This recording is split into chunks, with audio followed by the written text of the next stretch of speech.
Welcome back to On Texas Basketball. I'm Jeff Howe, joined by Gerry Hamilton. Got some breaking recruiting news to get to at the top of the show and get into the season preview of the first game of the Sean Miller era of Texas taking on Duke to open the season. We'll get to that in just a minute. I want to thank our sponsor for this edition of On Texas Basketball. That's our friends over at Hargrove Roofing. Gerry will tell you more about Hargrove Roofing here later in the show. But Gerry, let's get right to it. Sean Miller gets another one in the boat, a four-star guard out of the state of California. And the one thing folks need to know about Joe Sterling, Gerry, if nothing else, this kid can shoot the basketball something fierce. Yeah, and that is not an overstatement. Joe Sterling, the 6'4" guard out of Harvard-Westlake in Studio City, California, is one of the top shooters in the country in this class. Here he is. You can see him playing on the AAU circuit, the new Puma circuit where Reese Alston plays with top 20, 27 point guard Texas is after. But another team, a league circuit is now in the building. But Joe Sterling was one of the top shooters on the AAU circuit in any shoe league last year. He's made over 250 three-pointers in 3 seasons of high school basketball, 44%. He's also really instinctive offensive basketball player.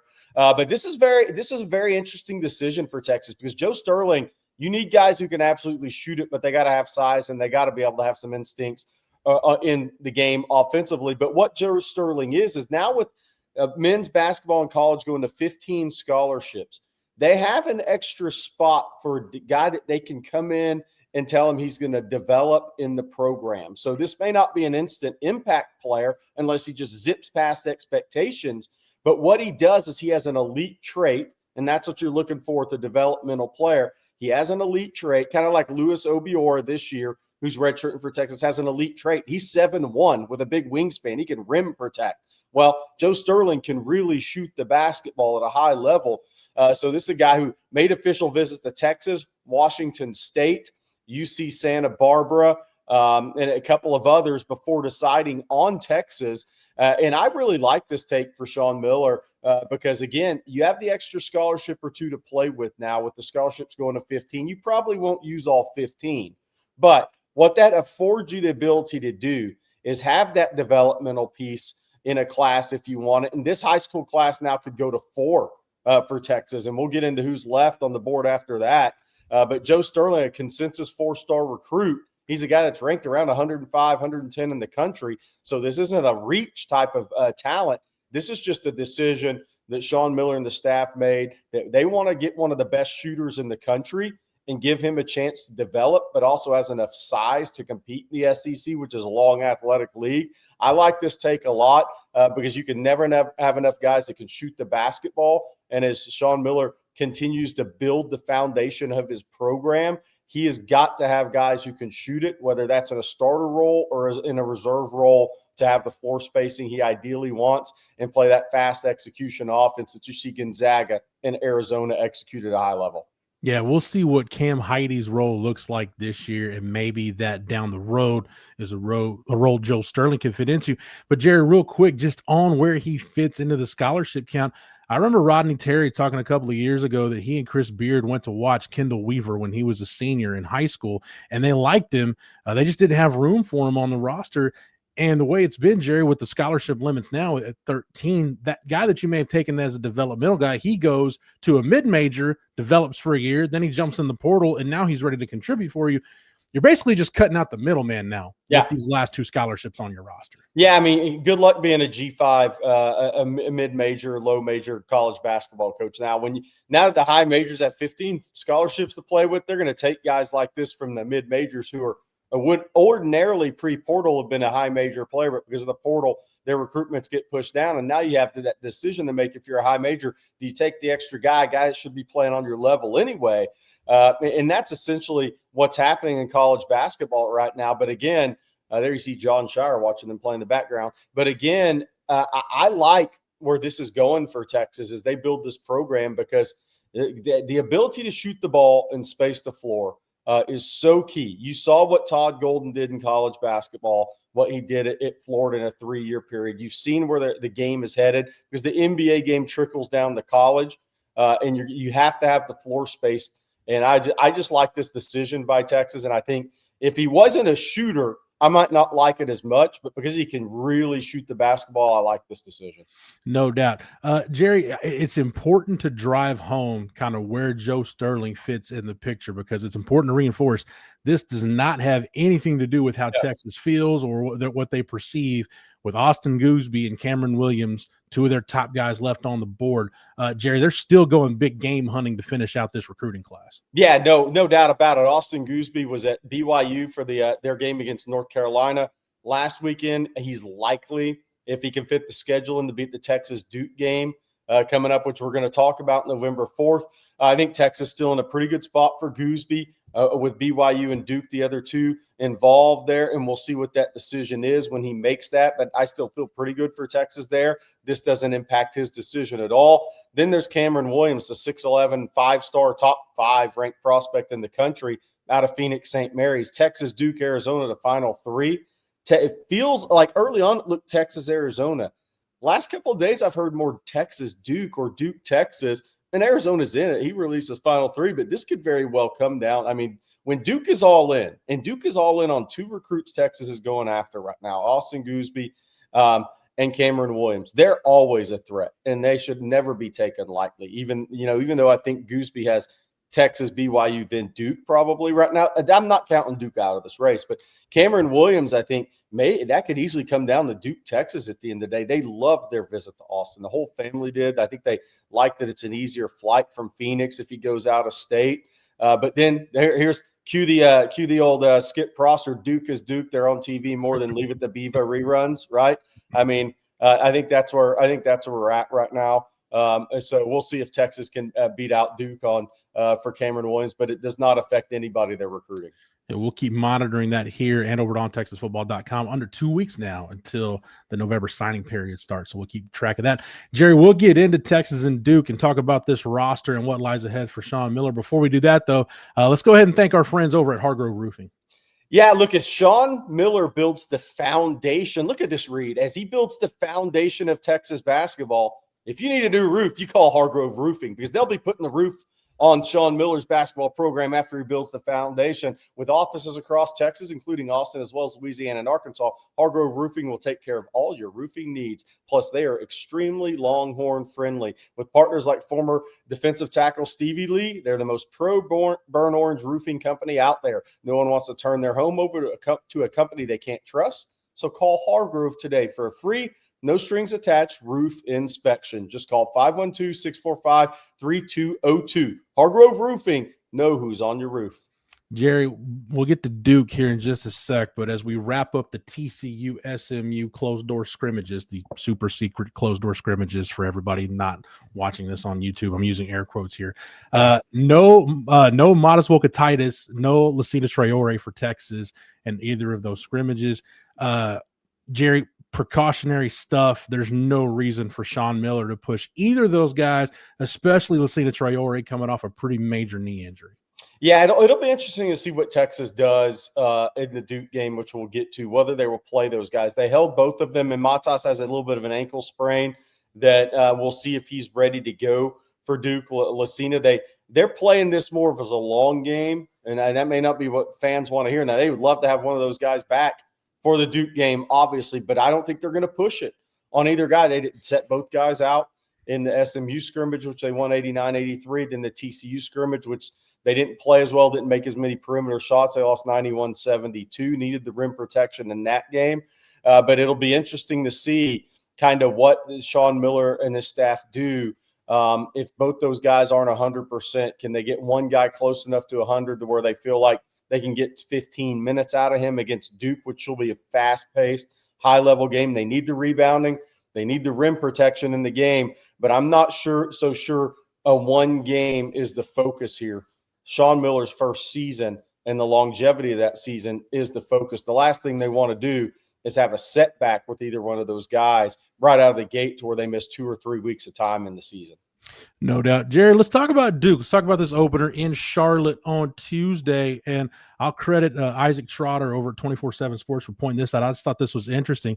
Duke and Marquette, Jerry, are the only 2 high major programs not poised to have a transfer in their primary rotation. Now, we've seen Duke go into the portal before, but it seemed like the game plan for John Shire was, hey, let's keep this group that we've got that we can bring back, keep this core intact, accent it with the number one recruiting class in the country, and boom, here we are, Jerry. Water is wet. Duke's a top 10 team and gunning for a berth in the Final Four. And they're big. They're big on the perimeter. Caleb Foster, 6'4", Isaiah Evans, 6'5.5", Dame Sarr, the international kid they signed, 6'7". Cameron Boozer had a big game against Rick Barnes in Tennessee in an exhibition game, 6'9", and Patrick Namangba, 6'10", 6'10.5". They're a big team. They have some size off the bench. Obviously, Boozer's brother is a big guard, strong guard off the bench. They have a couple other guys. This is a really big basketball team, but that's part of what's going to make them impressive to people on the hoof, but they really shoot it well. And what they're doing with Cam Boozer as a primary ball handler and ball screen game is very interesting because he is skilled like that. But what that does is place pressure on defense to where it makes it harder to rotate off the shooters from the wings and then the corners. So if Boozer can execute in the ball screen game enough for them as a pseudo, let's say, playmaker team runner in that role, he's not. Caleb Foster's the team runner. But if he can play that role in the half court at 22 feet, man, they become tough to guard because that also leaves him in a position to crash the glass from 15 feet and out. So they're a very interesting team. This is a different look and a different constructed team than last year. They don't have the Mulak, the same level guy protecting the rim. Cameron Boozer's really good. He's not as skilled as Cooper Flagg, and Cooper Flagg was really good on the defensive end. They had two tremendous players on the defensive end, and Con Kneppel was a tremendous wing and corner player for them that could shoot it, put it on the floor, play off 2 feet in the paint, draw fouls. But what this team does, they may be a better catch and shoot perimeter team with maybe more overall size on their roster to create issues defensively. Jerry, there's a lot of interesting aspects about this Texas roster, but one thing the Duke game could do, we could get a really good taste of one, how has Dalen Swain improved as a defender, because that's a part of his game. He really defending and three-point shooting are the two things he said he really wanted to work on in the offseason. We'll see how he's at. And Jerry, Nick Cody's a guy that hasn't gotten a ton of run, but now he's 18 months or so now removed from the knee injury and the surgery. Quietly, Jerry, he's had a pretty good offseason. Yeah, he's the most improved Texas player. Maybe Kendall Weaver would argue with that, but Kendall Weaver was injured last year, which really hurt Texas. But Nick Cody made huge gains. And Sean Miller's talked about when we were there, Jeff, when you've also been there. What's going to be so interesting to me, and Nick Cody knocked down a couple of threes in the SMU scrimmage. If he can do that, that really helps space the floor for Sean Miller in year one, who may not have all the shooting components on the perimeter that he will have in future years here in year one. So Nick Cody knocking down shots would be big for Texas as the season moves along. But what will be interesting in the Duke game is I think Dalen Swain's the guy to guard Cameron Boozer. Yeah. But in order for him to do that, he's got to stay out of foul trouble.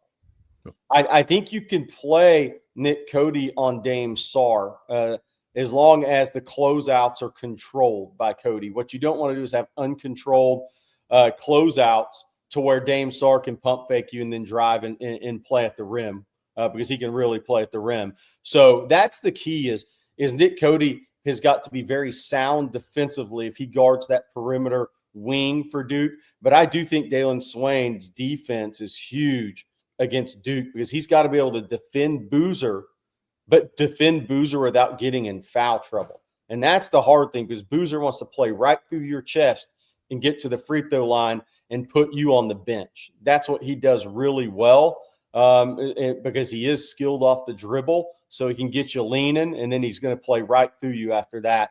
So Dalen Swain's going to have to guard Boozer without fouling. That's the key. And then when you look at Nick Cody, when he's on Boozer, I think you have to be willing to give a little space to him.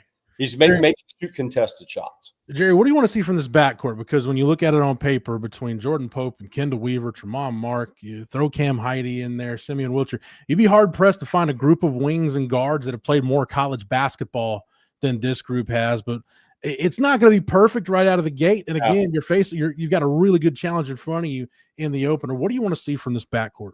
I want to see more buckets scored off the move. Fast execution offense is where Sean Miller wants to take this program in the future. We'll see how early and what kind of parts he has as the season moves along to make that kind of that vision start to become a reality. I think out of the gate, though, Kendall Weaver, you'll see in a more of attack mode. He is going to be better, I think, in this type of offense where he can play in transition. He can get to the free throw line more. He can play on the move more. I want to see guys making plays on the move without the basketball more.